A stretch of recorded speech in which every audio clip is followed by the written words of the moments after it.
Hello everyone, this is 100 day challenge for 100 tricks and today is day number 93। तो यहाँ पे बहुत important topic मैं आपके लिए लेके आ चुका हूँ, डेट इज़ EZ कन्फिग्रेशन। इससे रिलेटेड क्वेश्चंस आपको नीट एंड JEE में पूछे जा सकते हैं, तो मैं फुल्ली एक्सप्लेन करने वाला हूँ टॉपिक होता क्या है। तो पूरा वीडियो एंड तक जरूर देखिएगा। बिफोर वी स्टार्ट, मैं यहाँ पे एक चीज़ आपको बता देना चाहता हूँ, 92+ ट्रिक्स मैं मेरे चैनल पे अवेलेबल करा चुका हूँ। नीट एंड JEE के लिए 100% मैं गारंटी ले सकता हूँ with my 4 year of experience, teaching experience में ये चीज़ बोल सकता हूँ।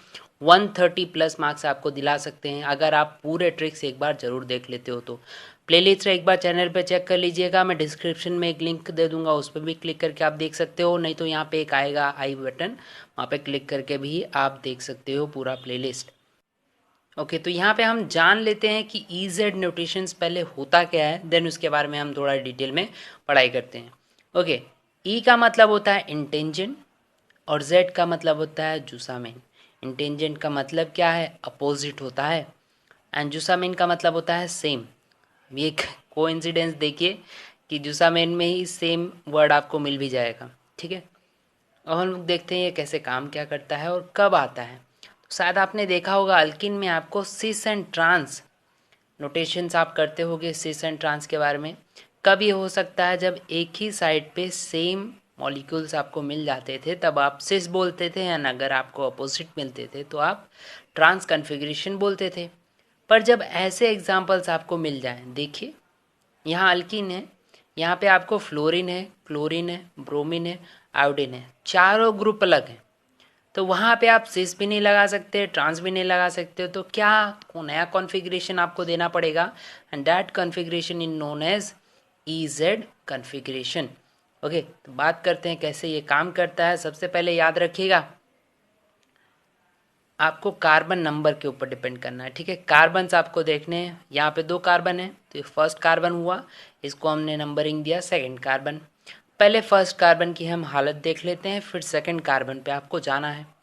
फर्स्ट कार्बन हम पहले देखते हैं, तो हमेशा याद रखिएगा उसमें प्रायोरिटी आपको लेनी है। दो जो मॉलिक्यूल्स अटैच हैं उसमें आपको प्रायोरिटीज़ लेनी है। तो प्रायोरिटीज़ किसके बेसिस पे आप दोगे, एटॉमिक नंबर के बेसिस पे दोगे। हायर एटॉमिक नंबर किसका है, पहले कार्बन की बात करते हैं तो फ्लोरीन और क्लोरीन में से किसका एटॉमिक नंबर ज़्यादा है, क्लोरीन का।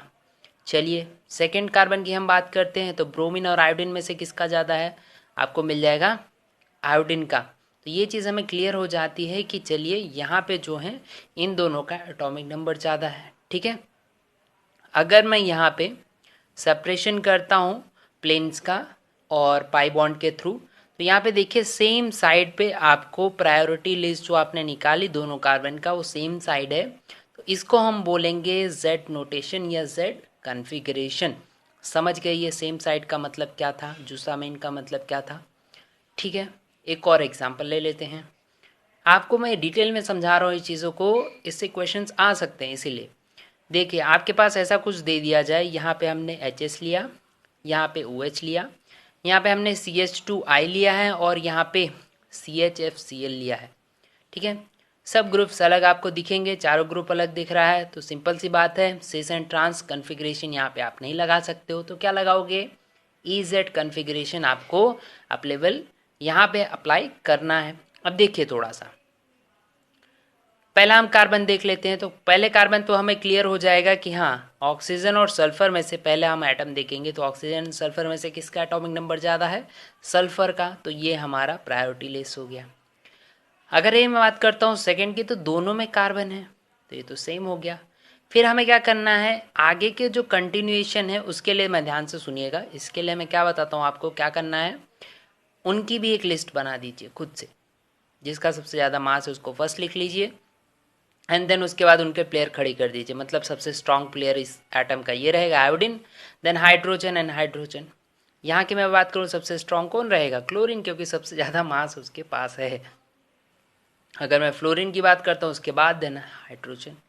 अब हम यहाँ मैच चालू करते हैं, यहाँ पे क्लोरीन और आयोडीन के बीच में मैच होगा, सोचिए कौन जीतेगा, सिंपल सी बात है आयोडीन जीतेगा, और जिसने पहला मैच जीत लिया वही समझिए विनर हो जाता है। मतलब ये जो मॉलिक्यूल है इसका एटॉमिक मास ज़्यादा होगा, प्रायोरिटी लिस्ट में वो सबसे ज़्यादा रखा जाएगा, इसको काउंट कर लेना है। एंड देन प्लेन का सेपरेशन आप कीजिए, देखिए कौन से प्लेन पे आ रहे हैं, दोनों सेम प्लेन पे आ रहे हैं तो डैट इज जेड कन्फिग्रेशन। एक और एग्जांपल हम देखने की ट्राई करते हैं। यहाँ पे देखिए, यहाँ पे आपको डी दे दिया गया है ड्यूटेरियम, यहाँ हाइड्रोजन, यहाँ OH और यहाँ पे O18H दिया गया है। तो आइसोटोप्स यहाँ पे आपको दिखेंगे। सिंपल सी बात है, हाइड्रोजन और ड्यूटेरियम में से कौन होगा, डी का एटॉमिक मास ज़्यादा होगा। यहाँ पे ऑक्सीजन O16 और O18 में से किसका ज़्यादा होगा, O18 का होगा। प्लेन सेपरेशन कीजिए, दोनों अपोजिट हैं तो इसको हम बोलेंगे ई नोटेशन। समझ के ये चीज़ आप। अब बहुत एक मिथ बना के रखा है स्टूडेंट्स ने कि जहाँ पे सिस और ट्रांस कन्फिग्रेशन होता है वहाँ पे E and Z configuration applicable नहीं है। ये मिथ है, ठीक है, एप्लीकेबल होता है। मैं यहाँ पे एक क्वेश्चन क्लियर करना चाहूँगा आपके लिए। देखिए, ये अगर आपके पास एग्जाम्पल है तो इस कार्बन एंड इस कार्बन की बात करते हैं, दोनों देखिए सेम प्लेन में आ जाएगा। अगर आप सेपरेशन करते हो तो आप, सिंपल सी बात है, दोनों सेम है तो इसको हम बोल देते हैं सिस।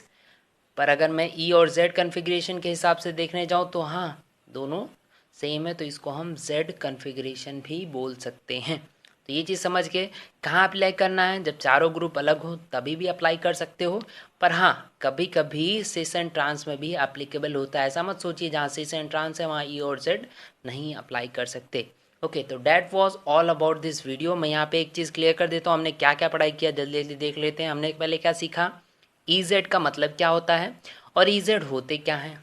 देन मैंने आपको एग्जाम्पल एंड प्रायोरिटी कैसे डिसाइड करते हैं वो चीज़ बताया। एंड देन नोटेशंस आपको अलग अलग एग्जाम्पल के तरीके से मैंने बताया यहाँ पे। आई होप ये वीडियो आपको लिए हेल्पफुल रही होगी। अगर आपको वीडियो पसंद आया तो ज़रूर चैनल को सब्सक्राइब कर लीजिएगा। गेट अ रिएक्शन नाम से हमारा टेलीग्राम चैनल है, वहाँ पे भी आप ज्वाइन कर सकते हो। Handwritten note, daily questions, PDFs और भी कोई अपडेट्स आती रहती है, मैं वहाँ पे देता रहता हूँ। 15 ईयर के क्वेश्चन पेपर्स भी नीट के एंड JEE के वहाँ अप्लाई कर चुका हूँ मैं। आप जाके वहाँ से डाउनलोड कर सकते हो, लिंक डिस्क्रिप्शन में मिलेगी, नहीं तो आप डायरेक्टली टेलीग्राम खोलिए और वहाँ पे गेट अ रिएक्शन नाम से सर्च कर सकते हो। Thank you.